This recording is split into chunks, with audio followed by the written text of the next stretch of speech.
جانور ذبح کرنے کا صحیح طریقہ، جانور ذبح کرنے کا صحیح طریقہ کیا ہے؟ دعا بھی بتا دیں حافظ عاصم دہلی سے۔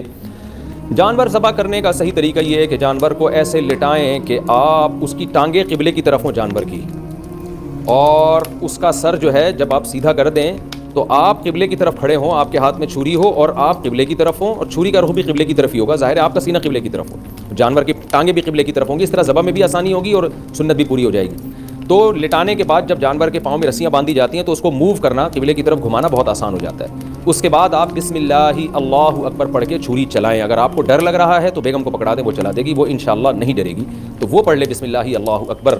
اور قصائی سے اگر ذبح کروانا ہے تو تھوڑا سا اہتمام کر لیں، آج کل غیر مسلم قصائی بھی ہوتے ہیں، تو بہتر یہی ہے کہ خود ذبح کریں۔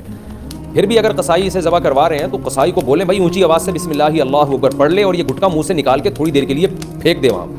اللہ کا ذکر کا وقت ہے، ایک شاعر اسلام کو زندہ کیا جا رہا ہے، ابراہیم علیہ السلام کی سنت کو پورا کیا جا رہا ہے، یہ گٹکے کا ٹائم نہیں ہے۔ قصائیوں نے منہ میں گٹکے رکھے ہوتے ہیں، اتنی اسمیل آ رہی ہوتی ہے، اور بسا اوقات وہ تکبیر بھی نہیں پڑھ رہے ہوتے۔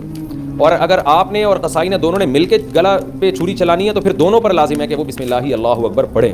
اور پھر 4 رگیں کاٹ کے چھوڑ دیں۔ یہ جو حرام مغز میں چھرا مارتے ہیں یہ بہت غلط حرکت ہے، یہ نہ کرنے دیں قصائیوں کو، اس سے جانور کو تکلیف بھی ہوتی ہے اور بلڈ بھی صحیح طرح نکل نہیں پاتا، یہ اور گوشت کی لذت بھی ختم ہوتی ہے، گوشت میں بیماریاں بھی پورے طور پہ جو بلڈ میں بیماریاں وہ بھی نہیں نکل پاتی ہیں اگر کوئی بیماری ہو جانور میں، تو ہر طرح سے دنیا کا نقصان بھی آخرت کا نقصان بھی، تو اس کو نہ کرنے دیں۔ یہ حرکت کر لے گا تو جانور حرام نہیں ہوگا، لیکن یہ مکروہ ناپسندیدہ عمل ہے، تو 4 رگیں کاٹ کے چھوڑ دیں اور اس کو تڑپنے دیں، بلڈ سارا نکل جائے گا، اللہ آپ کی قربانی قبول کرے گا۔ اس کے بعد جب وہ ٹھنڈا ہو جائے تو کھال اتاریں اور پھر کھائیں، اور ہمیں بھی دعاؤں میں یاد رکھیں۔ قصائی کے ساتھ چھری پر ہاتھ رکھا تو دعا کون پڑے گا؟ اگر قصائی نے بھی چھری پر ہاتھ رکھا اور دونوں مل کے ذبح کر رہے ہیں تو دونوں پر تکبیر واجب ہے، ایک نے بھی چھوڑ دی تو جائز نہیں ہے، اس لیے اس کو بولے بھائی جب تو چھری پر ہاتھ رکھے تو بھی تکبیر پڑے۔ اگر وہ بھول گیا تو پھر جائز ہے، لیکن اگر جان کر اس نے چھوڑ دیا تو پھر جانور حلال نہیں ہے۔